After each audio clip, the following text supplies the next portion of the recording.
Hi, I'm Roxanne Louise, and I'm giving three presentations at the National Guild of Hypnotists convention taking place in Marlborough, Massachusetts. This particular one is being given on Sunday, August 13th. What I learned from 1 year of hell, undoing the trauma caused by those with narcissistic personality disorders. This seminar came out of a very painful experience that went on for a year and a half during 2021 to the end of 22. It was with tenants that moved onto one end of the farm, and although very intelligent, and although I thought they were a gift from God because they seemed to have share in my vision for the farm, and they expressed all these skills and a great willingness to work on my farm and be paid for it.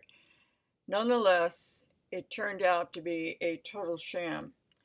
In fact, it turned out to be a situation where I was living in fear for a good year. Uh, the sheriff had to be called twice. My workmen and myself personally were threatened. There was damage done to both my property and a neighbor's property. It was truly horrendous, and I couldn't understand these people. But once I got into the doing the research and looking into psychopathology, and I came across the literature on narcissism, bing, bing, bing, all of a sudden there were things that made sense.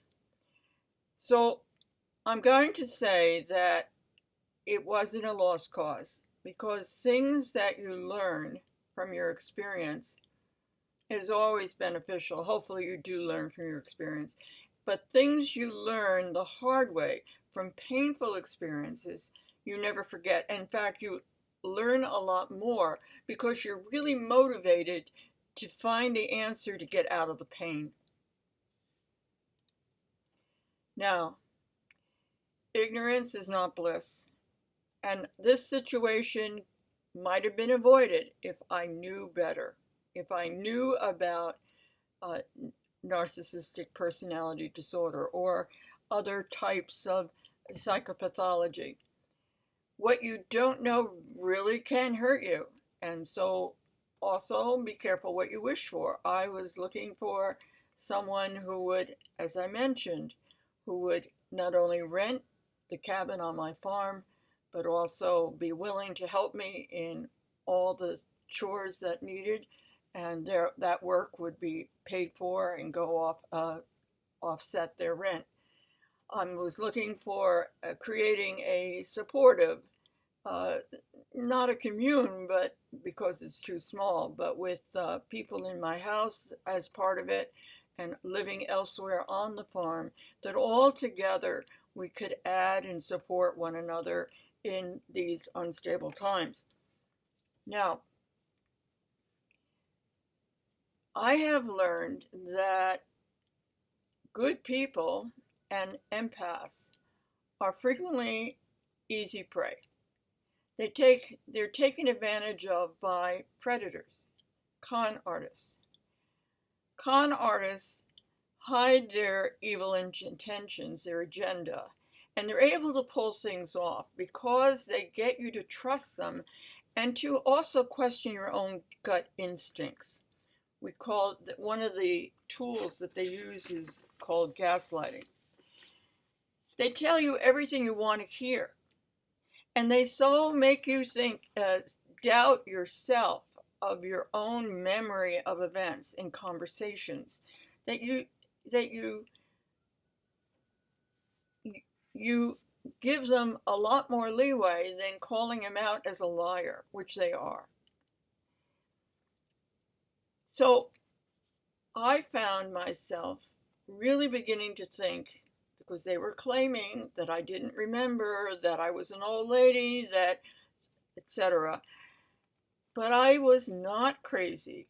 I was being manipulated. And this is classic with narcissism. Unfortunately, I didn't know that at the time.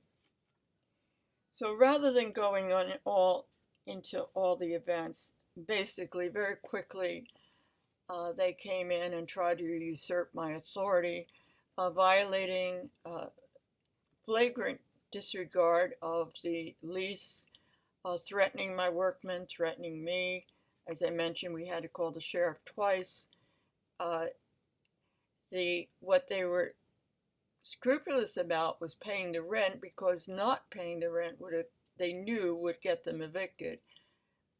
When I did fulfill out eviction papers, because they had built a wood shed attached to an antique log cabin that they were renting, and they were going to use an open flame torch in this cabin against insurance regulations. And then I found a couple of weeks later that they were in process of building a 2-story structure on the end of that house.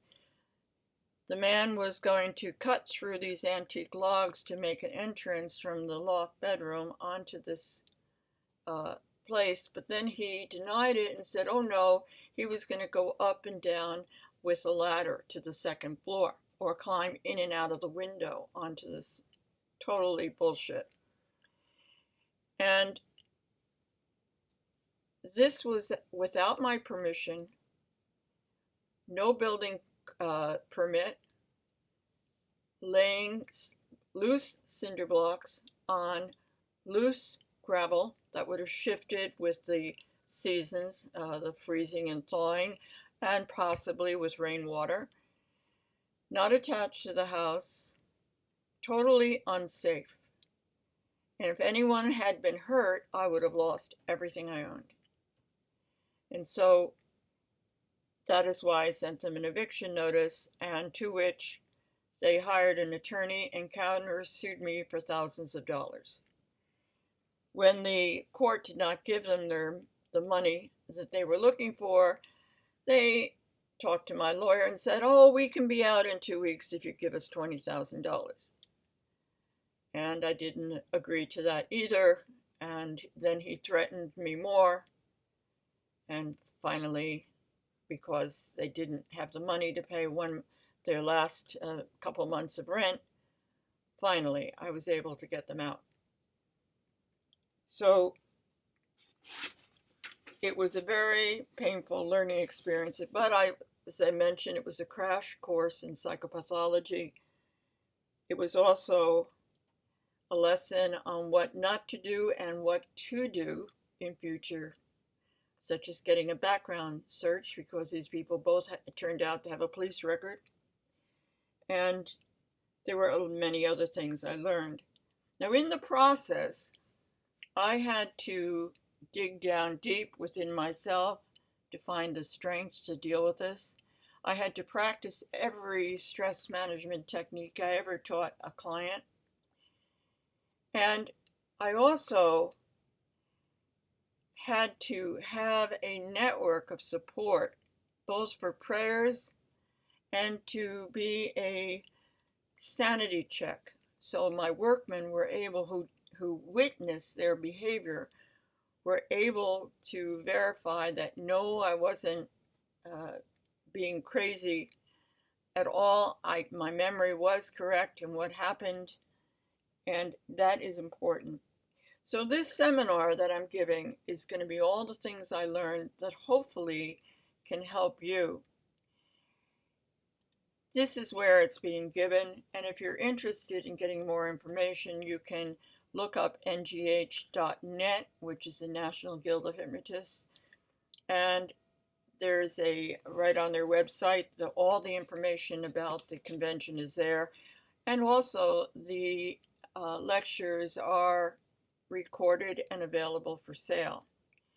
Now here's a little bit about me, if you're interested about what I'm talking about. You can look at my blog, unlimitedpotentialhealingcenter.com. I have over 142, or maybe it's more than that.